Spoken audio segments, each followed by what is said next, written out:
Now a CNN exclusive, a new video of the alleged plot to assassinate the Venezuelan President Nicolas Maduro in a drone attack using commercial devices bought online and prepared over weeks by Venezuelan defectors.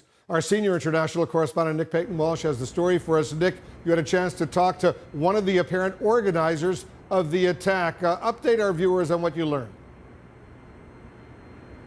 An extraordinary story, Wolf, about how commercial drone technology can be made lethal in certain hands, about how close Nicolas Maduro, Venezuela's president, came to potentially being killed by one of these devices, and maybe other innocent civilians too, but also as well how those who oppose Nicolas Maduro inside Venezuela have, long before the Trump administration started paying attention to them, been quite dedicated and sophisticated in their task. Here's what we learned. They thought it was fireworks first, but it was a drone bomb, a brazen assassination attempt against Venezuelan President Nicolas Maduro. The first bid, to kill a world leader with commercial drone technology bought online. It could have killed everyone on the stage, or dozens of civilians nearby if it missed. The crowd scattered, and Venezuelans began to wonder, what really happened? Was it a fake?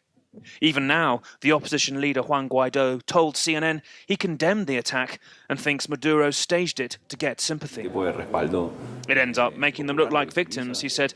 I think this was something internal done by the government, and so definitely no, such options are not good. CNN has tracked down one of the apparent organisers of the attack, who supplied these videos, seen here for the first time, to prove his role in what he claims was a genuine assassination attempt. Why did you plot to kill Nicolas Maduro? This is a peaceful protest movement. Why did you think an assassination plot was necessary? We have tried every peaceful and democratic way to bring an end to this tyranny that dresses itself as democracy. We have friends who are in custody, tortured. This was a hard decision. Were you not worried about potentially killing innocent people, flying a drone with that much explosive straight at a crowd? That was the risk we had to take. We cared about that, as the Venezuelan people are always the ones feeling the consequences. The drones, they say, were purchased online in the United States and brought over 6 months ago to this rented farmhouse somewhere in Colombia.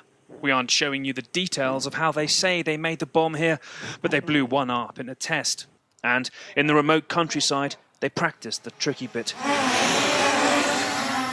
Flying the drones high enough to not be seen, and then down at a steep and fast enough angle to hit their target.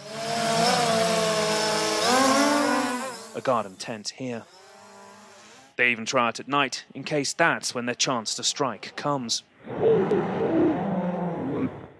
Later, they say they dismantled the device to sneak it into Venezuela. Their videos show it being reassembled and then ready hours before the attack. A presentation days after the attack by Venezuela's interior minister confirms part of the attacker's story, including the path of the drones, which both detonated prematurely.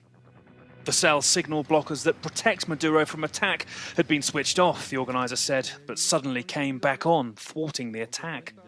The US National Security Advisor John Bolton, the morning after, thought it might have been faked.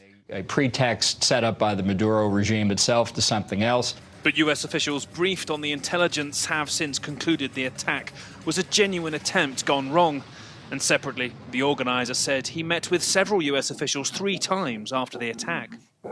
After, they set up 3 meetings which I imagine were to collect information to study the case, but it didn't go past that.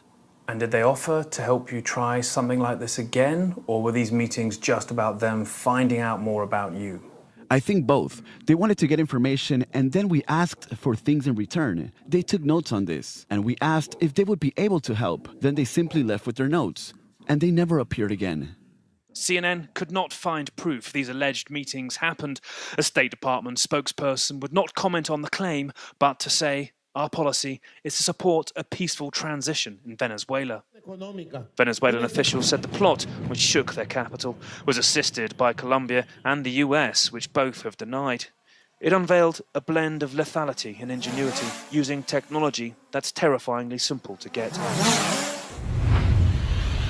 Now, just to recap here, Wolf, obviously there's no suggestion even from the plotter himself that he was in contact with US officials before the plot failed. It was only afterwards they appeared, he says, he alleges, to take interest in what he'd done, and it essentially came to nothing. But we are, troublingly, I think, into slowly a new phase where violent plots like this and the potential for civilian loss of life as what you might refer to as collateral damage could become a more frequent thing. Wolf?